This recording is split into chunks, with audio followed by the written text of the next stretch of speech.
सहकार प्रणाम। सहकार साथियों, जैसा कि हम कोऑपरेटिव ग्रुप हाउसिंग सोसाइटीज़ के बायलॉज की चर्चा कर रहे हैं, इसी कड़ी में आज हम कोऑपरेटिव ग्रुप हाउसिंग सोसाइटीज़ के बायलॉज 56 से 59 यानी कि 56 से 59 पर बात करेंगे, जो कि डिस्ट्रीब्यूशन ऑफ प्रॉफिट्स के बारे में बताता है। वीडियो को ज़्यादा से ज़्यादा सहकार बंधुओं तक पहुंचाने के लिए शेयर करें, लाइक करें और चैनल को सब्सक्राइब करें। सोसाइटी बायलॉज 56 बताता है कि subject to the approval of the registrar, the net profits of the society as per audited balance sheet shall be distributed as follows.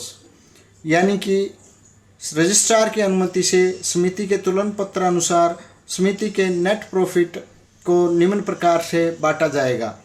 Number 1, 25% shall be carried to reserve fund and the 10% to the bad and doubtful debt fund। यानी कि net profit का 25% यानी 25% reserve fund में तथा 10% bad and doubtful डेब्ट fund में जाएगा।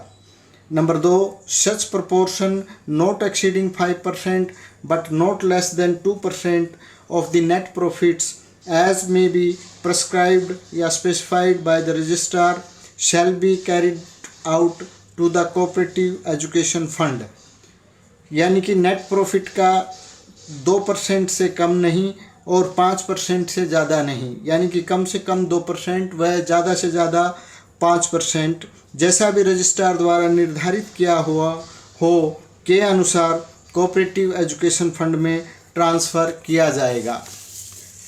Number 3, distribution as dividend members at a rate not exceeding 10% per annum of the value of shares actually paid up.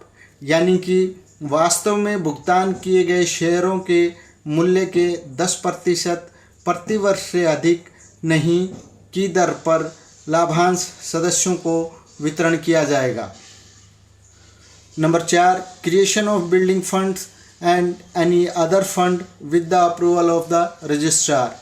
यानी कि रजिस्ट्रार की अनुमति से बिल्डिंग फंड या किसी अन्य फंड का सृजन करना यानी कि निर्माण करना। Number 5, any surplus may be credited to the reserve fund और carried to the amongst the members. यानी कि कोई भी बची हुई अतिरिक्त लाभांश राशि को रिजर्व फंड या सदस्यों के बीच में जमा किया जा सकता है। सोसाइटी के बायलॉज नंबर 57 हमें जानकारी देता है कि no bonus in addition to the dividend shall be distributed on shares amongst the member. यानी कि लाभांश के अलावा कोई भी बोनस सदस्यों के बीच शेयरों में वितरित नहीं किया जाएगा।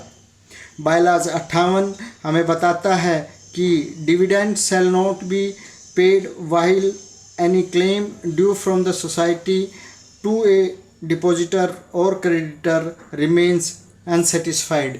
यानी कि यदि किसी जमाकर्ता या लेनदार को सोसाइटी से दे कोई दावा क्लेम असंतुष्ट रहता है तो लाभांश का भुगतान नहीं किया जाएगा। सोसाइटी का बायलॉज 59 यानी कि 59 जानकारी देता है कि allocation and distribution of profits shall be made only after the annual audit. Member shall have no right to the dividend unless declared and approved by the general body। The dividend shall be paid to the all members within 3 months of the approval of the general body।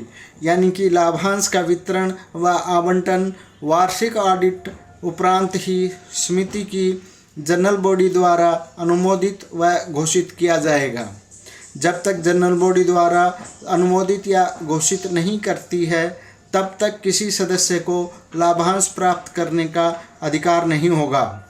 लाभांश सदस्यों में general body के अनुमोदन उपरांत 3 महीने के अंदर वितरित किया जाना चाहिए। आगे हम सोसाइटी के रिजर्व फंड व अन्य की चर्चा जारी रखेंगे। आप हमसे जुड़े रहें। वीडियो को ज़्यादा से ज़्यादा लाइक करें, शेयर करें तथा चैनल को सब्सक्राइब ज़रूर करें। धन्यवाद। जय हिंद, जय सहकार।